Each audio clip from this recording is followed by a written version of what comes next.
Hi friends, I'm Chelsea and I'm here with my February reading wrap-up.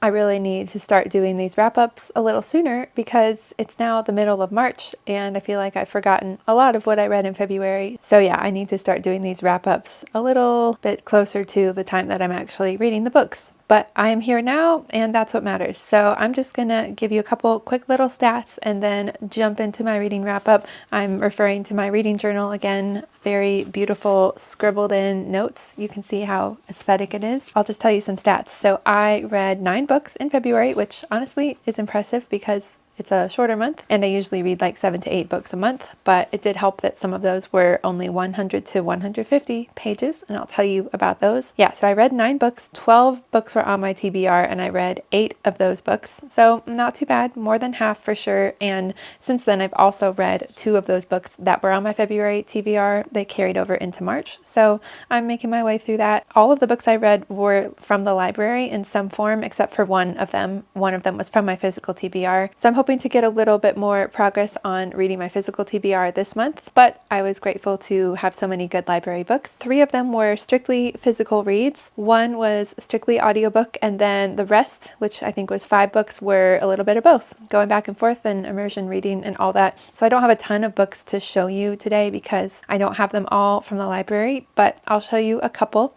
And then as far as ratings go, we had a bit of everything. We had 2 5-stars, 1 4.5 star, 3 4 stars, a 3.5 star, and 2 3 stars. So kind of all over the place, but no terrible reads. A couple that I was a little disappointed by and that I didn't love, and then a couple that really impacted me. So with that said, I'm going to jump in and just go through these books in the order that I read them. So I started the month off with kind of a random unexpected buddy read. I had been talking to Cindy from Snacks and Stacks about reading the second book in the Secrets of the Nile duology. The first book is What the River Knows, and Where the Library Hides had come out in the fall and we wanted to read it together. So we actually both happened to pick up the library book at the same time. So we read Where the Library Hides by Isabel Ibanez. So this is book 2 in that little duology.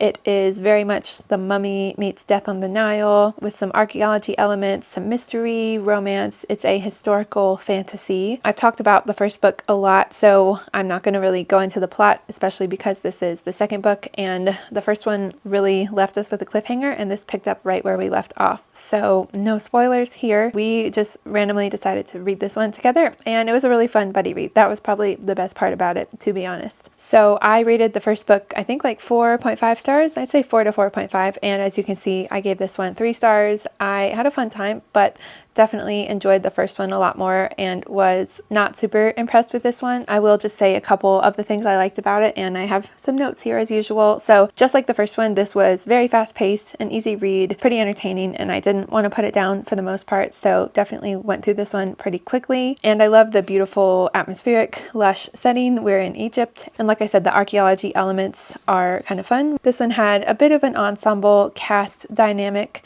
with a couple characters thrown together that were not really together in the first book, and I enjoyed that. There was some fun banter and interactions, and again, just like the first one, lots of twists, intrigue, adventure, scheming, betrayal, just a lot of drama and things that kept me guessing, although I will say there were some predictable elements, but overall definitely very fun and kept me engaged. So this is a YA duology and I felt it a little bit in the first book, but it didn't overly bother me or feel super YA.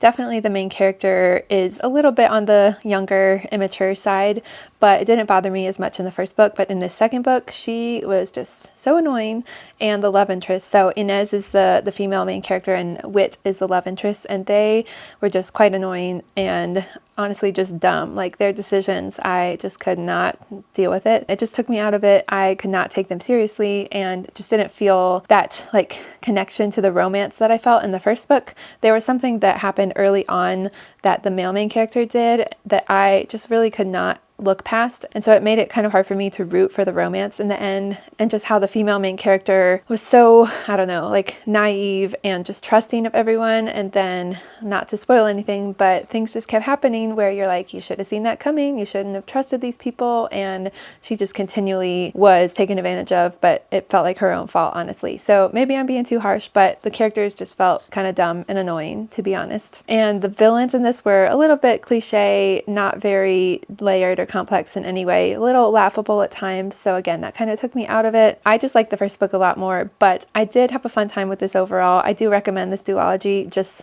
go into it knowing that, in my opinion, the first book is better and the second one is not as strong. That might not be the most glowing recommendation, but I do think this is a fun, fast-paced young adult duology that a lot of people would probably enjoy for the most part. So there's that one. So this next one, I will talk about actually 3 books together because they're all kind of on the shorter side, and they were all books I selected for Black History Month. And these were ones that I had seen recommended by, and they were readers. I love their channel. I've mentioned it before, and they recommended these 3 books. And so I picked them up. I got them all from the library. So we have The Fire Next Time by James Baldwin, Between the World and Me by Ta-Nehisi Coates, and Passing by Nella Larson. So I read these at different times in the month, not all together, but I will talk about them together so I can kind of keep that part cohesive. And again, they're all shorter, so my review won't be super long for each one.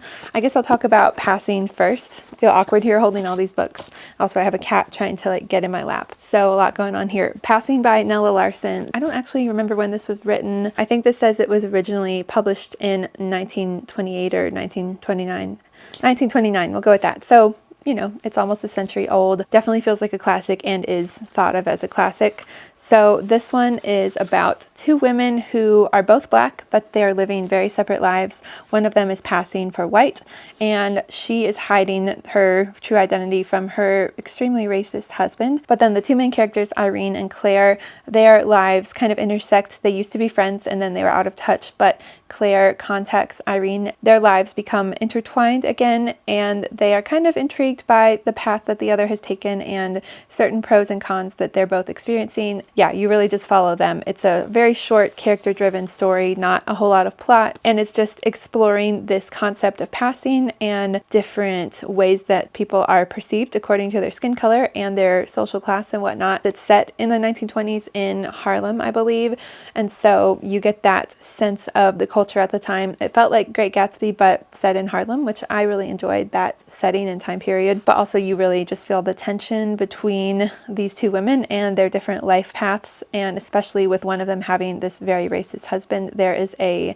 ominous and tense feel in trying to hide that secret from him. This was very short, pretty quick read. I did listen to the audiobook a little bit, and I read physically. I felt like the language was pretty easy to understand, but the audiobook was kind of going in one ear and out the other sometimes, so I found that I had to mostly sit down and read with my eyes. That might have just been my state of mind at the time, but I do find that sometimes older books tend to take a little more brain power to process for whatever reason, but it is a pretty easy one to get into. Definitely think this is a important read. It was very thought-provoking and eye-opening. I thought the writing was really good. Definitely some layered, unlikable characters here, and like I said, lots of tension. I think this is a worthwhile read. I don't think I absolutely fell in love with it or was blown away, and I think parts of it maybe just went over my head. I looked at some Goodreads reviews and people were talking about different undertones and subtext and things that I didn't even really pick up on, and so I feel like if I reread this one, maybe I would pick up on some of those things, and I don't really even want to spoil it or mention that, but I think some things just went over my head. And also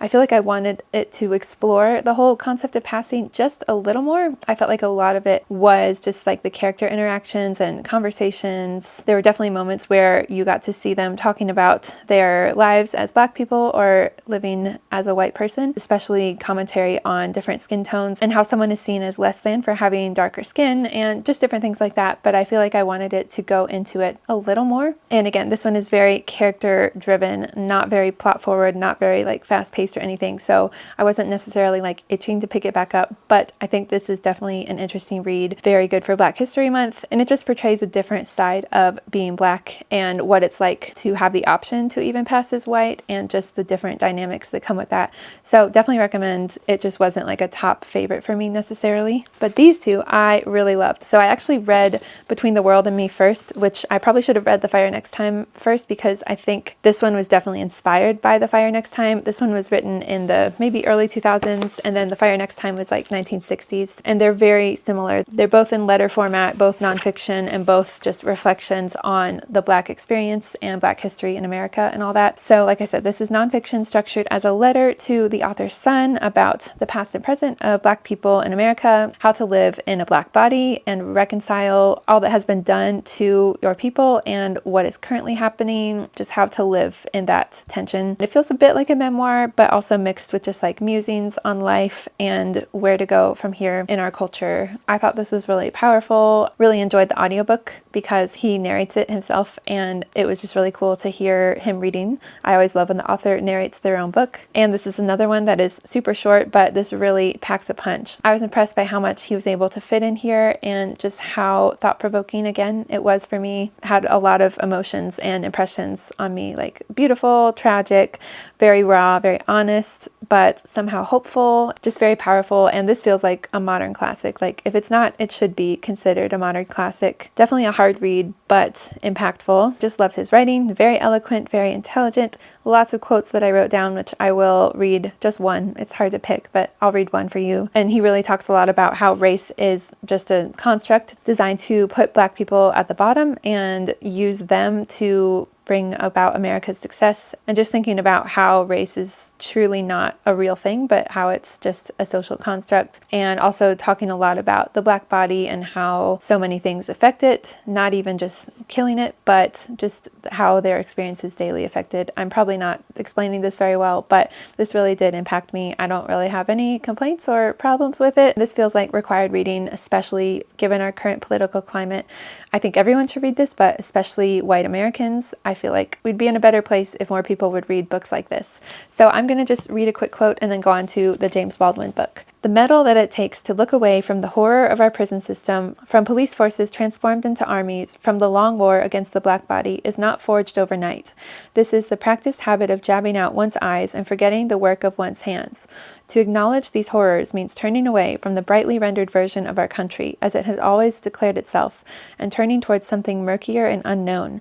It is still too difficult for most Americans to do this, but that is your work. It must be, if only to preserve the sanctity of your mind. Just reading that gave me goosebumps again. And again, there's so many good quotes. I was writing down a ton of them. That takes me to The Fire Next Time, because I feel like my whole reading experience was just writing down quotes. So I could just read the whole book to you, and that would be my review. And this is definitely considered a classic. This was written in the 60s, like I said, and also letter format. I believe he's writing to his nephew. And so similar idea, just kind of passing down your experience, your story, your musings, your knowledge, just a reflection on the consequences of racial injustice. This was written after, I think, on the centennial of the Emancipation Proclamation. That says, exhorts Americans, both Black and white, to attack the terrible legacy of racism. So again, short one, packs a punch. I couldn't believe how much he fit in here in this like 100-page book. I really love when an author is able to be very concise but profound in very few words, and I just really love that. Very insightful, made me think. Seems like he was such a wise and intelligent voice, not just in literature, but just in the Black world and just in general. Definitely another challenging read that forced me to confront some hard truths and even like biases or preconceived notions I had. So it was very good to kind of challenge some of those things. And yeah, it just made me grateful for the fact that he wrote this book and just wrote in general, because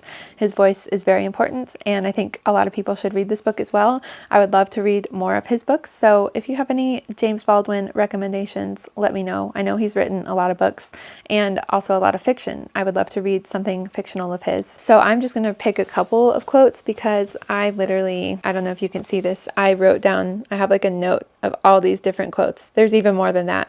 I just couldn't pick because there's so many good ones, but I will read a couple. So let me find my first one. So this first one was from a section where he was talking a lot about religion, and specifically his experience growing up in the church. He was actually like a pastor for a little bit, but he eventually left the church, and then he was introduced to Islam and Muhammad and all that. But I don't think he ever really fully became a part of that. He had some thoughts about religion, and this quote here really was a hard one, but it hit home, and I think it's great. "It is not too much to say that whoever wishes to become a truly moral human being must first divorce himself from all the prohibitions, crimes, and hypocrisies of the Christian Church. If the concept of God has any validity or any use, it can only be to make us larger, freer, and more loving. If God cannot do this, then it is time we got rid of him." That's all I gotta say there. Here's one that felt too relevant, even though this was written over 60 years ago. So that's kind of scary, but really crazy how applicable it feels to our current culture. "We are controlled here by our confusion, far more than we know, and the American dream has therefore become something much more closely resembling a nightmare on the private, domestic, and international levels. Privately, we cannot stand our lives and dare not examine them. Domestically, we take no responsibility for and no pride in what goes on in our country.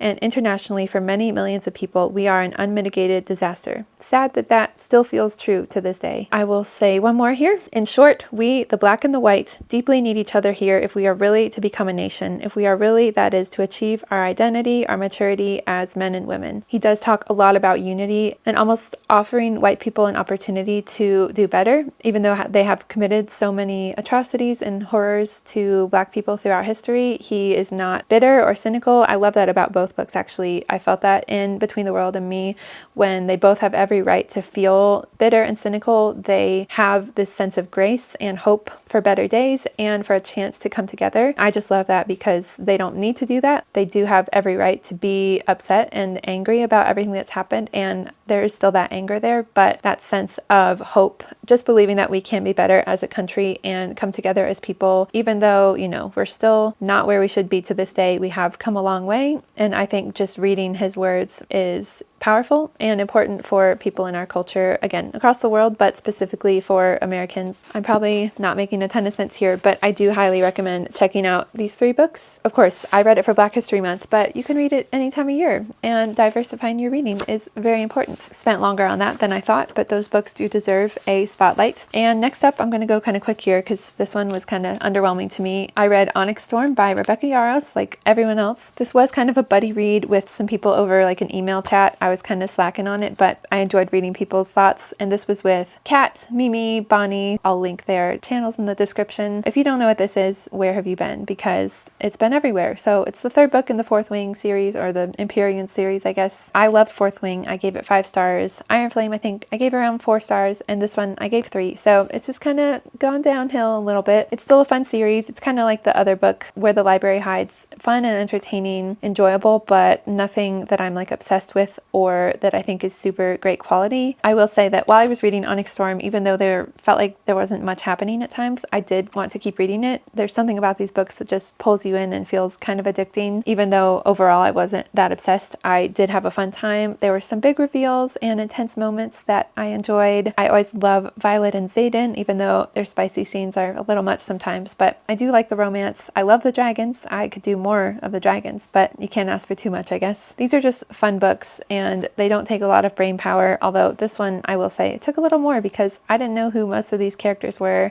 I was rusty because I hadn't reread the other books, but I know even people who did reread them were still kind of lost. There's just so many characters, so many names and places and things that are going on politically and historically and just a lot of stuff. I felt pretty lost for the first half of the book, so that wasn't the most enjoyable experience. It definitely picked up as the book went on, but even then I didn't feel super emotionally attached to the characters or the story. Like I forgot who some of them were, so some of the more emotional moments didn't really hit hard because I just couldn't remember who people were, or I just didn't feel that invested. I know a lot of people have said this felt like a filler book, and I would have to agree. The plot for me didn't feel very cohesive, felt pretty repetitive at times and just kind of meandering, a little boring at times. There were definitely some moments that hooked me and it got more intense by the end, but then the ending was kind of confusing and unsatisfying. I don't know. So I had some mixed thoughts. My rating might go down, honestly, but I'm sticking with a 3-star because I did have a fun time and I did want to keep reading it. I read it fairly quickly for the size of it, and I do like this series. I'm not obsessed. I probably will read the next book, but I'm not like itching to continue new. I don't really think about it that much, so I don't know. Let me know your thoughts if you've read this series, and if you read the latest book, I would love to hear kind of where you're at with the Empyrean series. Next up, I read The Briar Club by Kate Quinn. This was for my book club, and I had a really good time. This was my first book by this author, and I definitely want to read more. She writes historical fiction. It felt very easy to get into, which I love. So I'll read a little bit of a synopsis and then tell you my thoughts. I wrote a little bit down here to keep it short. Everyone keeps to themselves at Briarwood House, but when Grace March shows up, she draws everyone together with weekly dinner parties and window-brewed sun tea. But when a shocking act of violence strikes the house, the women must face the true enemy in their midst. A lot more going on than that, but that's the general idea. This takes place in, I think, like the 1950s during the McCarthy era, which I didn't really know much about. We have like the Red Scare, stuff with like communists. This takes place in Washington, D.C., so you definitely have a lot of that political element. I really enjoyed learning about this time period in history. It's after World War II, I think. We follow a lot of different women from all different types of backgrounds, and that was really cool to get all their different stories and all that. So I really loved the writing. I felt like it was very easy to read, really good pacing. There's a little mystery element, which was cool, and during those chapters that explored the mystery, the house is like sentient and is narrating the chapters, which felt kind of unique and pretty cool. It was every now and then like scattered throughout the book. The rest of the book was each different character who lived in the house. She had her own chapter and POV, so it jumps around from character to character with little bits of the mystery sprinkled in the middle, and then we got the final like reveal of what that mystery was by the end. So I thought that was pretty engaging. Definitely some found family and like sisterhood, female friendship themes, which I loved, and just lots of powerful themes and topics in general. It deals with a lot of stuff like just being a woman in the 1950s and motherhood, finding like a career, and then things like misogyny, homosexuality, and lots of other things that I can't remember right now, but there was a lot going on, and I thought that that was dealt with pretty well. I felt pretty attached to most of the characters, and I love the ending. There's a lot of information in the author's note at the end, and yeah, I had a really fun time with this. My only complaints really that kept it from being a 5-star were that I mentioned each character has their own chapter, and so each chapter was super long because it pretty much follows their whole story, and then we move on to the next character. We still get a little bit of them because they, they all are in each other's lives, but we get their main story in their own chapter. So they're pretty long and they don't jump around. And I think I just prefer when a book follows multiple characters and POVs, but when it shifts more frequently instead of just having one chapter per person. I had mentioned that same thing with Homegoing. I think it's just kind of a preference in style and formatting. So I definitely felt more attached to certain characters than others. And the ones that I didn't feel as attached to when I was reading their long chapters, I wasn't as engaged. For example, one of them was a baseball player and she talks in like baseball metaphors all the time, and it just got kind of annoying. That was a very minor thing. Then there were other characters I really related with. Like one of them was a young mother, and it went into the struggles of having a young child and finding your new identity as a woman after having a child, and some others that I found really interesting. It definitely waxed and waned as far as my interest of the certain chapters and characters went, but again, overall, really enjoyed it. Highly recommend this book. Next up was a very anticipated read and a book from a series that I just absolutely love. This was Emily Wilde's Compendium of Lost Tales by Heather Fawcett. I buddy read this with Jessica from Jessica's Library Card. We both love this series and these characters, and it was a really fun time. So this was the third and final book in this trilogy, which I'm just in denial that the series is over.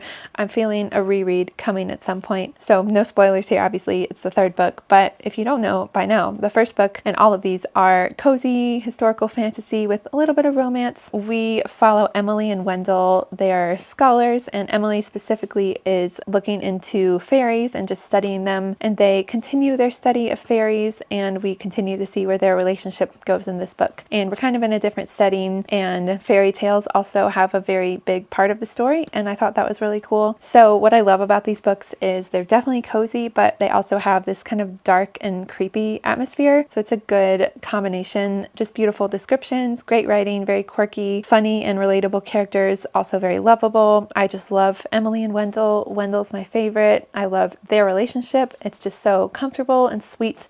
Their banter is great. We also get some magical pets. I also really loved just watching Emily's growth throughout the series. I definitely see her as being a little neurodivergent and just socially awkward and very into her studies, but has a hard time interacting with people. And I really enjoyed just seeing her kind of open up and just find herself throughout the series. And this one specifically had higher stakes, I think, and the plot was pretty interesting and moved a little faster. together, I was pretty engaged in the story. So I will say that this is probably my least favorite in the series. It still got a 4-star, still loved it, and highly recommend the series overall. I think in this one, though, I wanted and needed more of Emily and Wendell. I just felt like we didn't have as many scenes together with the two of them. I could just do a book full of the two of them, and specifically Wendell. Like, I need him in every scene, every page. That is like 5-star material for me. So the plot made it so that they weren't together all the time, which was fine, but I personally just wanted more moments with the two of them, especially with the way their romance was going, and with this being the last book, I just wanted some more of those romance moments and scenes with Emily and Wendell, and it still felt a little bit slow at times. Like, these books definitely are slower paced, more of an academic tone, so that could be a little bit of a struggle for some people, and sometimes it lost my interest, but like overall, I don't have a ton of complaints because I really do love this series a lot. I'm always recommending the series, so I think this was a great conclusion. There are just some things I would have liked to be a little different, but overall loved it, highly recommend. Next, I listened to a book that has been like super popular and I had to jump on the hype train. So this is The Favorites by Lane Fargo,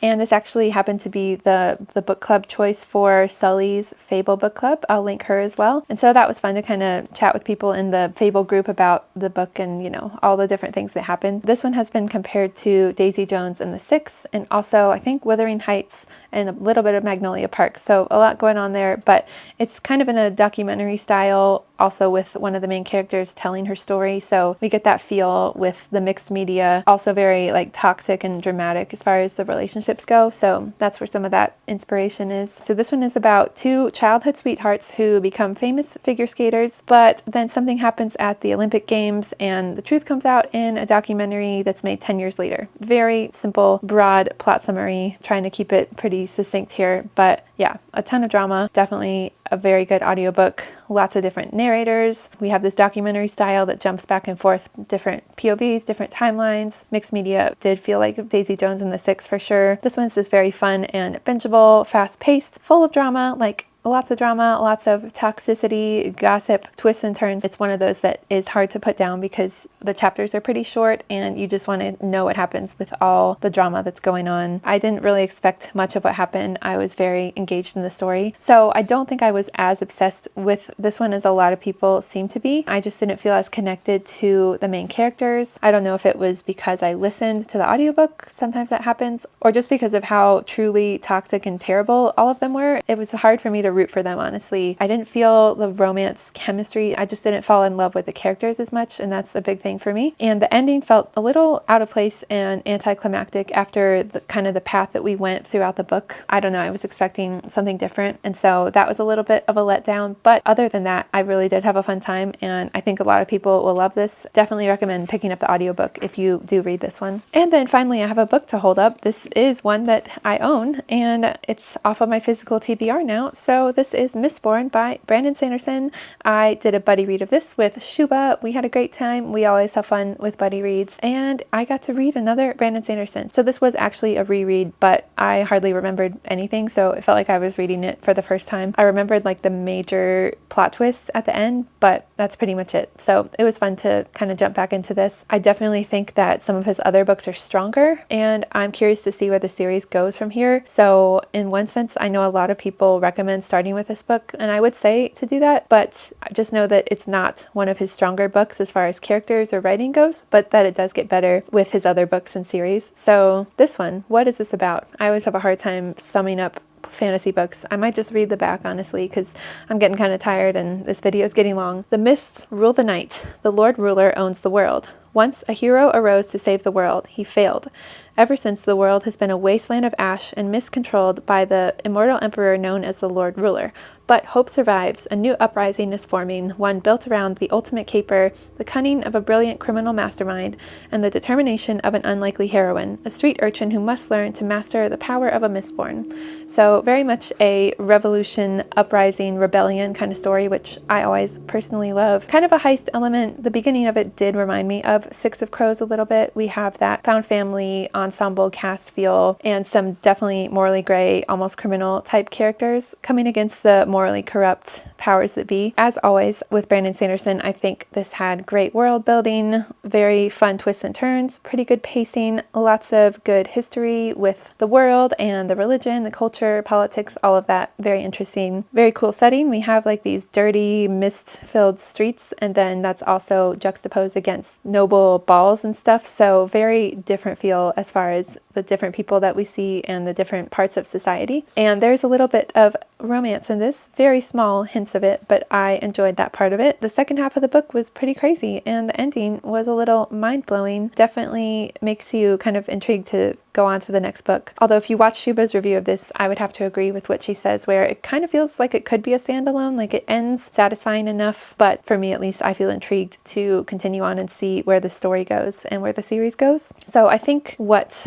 kept this from being like a new favorite of mine is that I don't feel like the characters are as strong or as well fleshed out as some of his other books, like Stormlight Archive, for example. I felt very attached to those characters pretty early on, and in this, I feel like they just weren't super layered. They were kind of two-dimensional, and I just wasn't as emotionally attached to them at the beginning. I definitely grew to love them as the book went on, and I think that got stronger, just not as strong as his other books. I don't think some of the stuff with the magic went a little bit over my head. Basically, the magic is found through metals, and there are different types of metals that do different things. He has a lot of scenes where you really go into how it works and you get to see the magic in action, but sometimes those scenes just are hard for me to picture and go over my head a little bit. But I do think the magic system is pretty cool and unique, and there were some slower moments in this that weren't as engaging to me, but those were pretty rare. Overall, I had a pretty good time with this and definitely want to keep reading. I bought the second book right after I finished this, so I plan to read that pretty soon, probably with Shuba as well. That is my February wrap-up. It always goes longer than I expect, but I do like to give you thorough reviews and really tell you my thoughts. So, as always, let me know if you've read any of these books, if you have similar or different thoughts, what your favorite or least favorite from February was, if you can still remember, because it's been a while. And with that, I will leave you there. So, thank you so much for watching. I'll see you in my next video. Bye!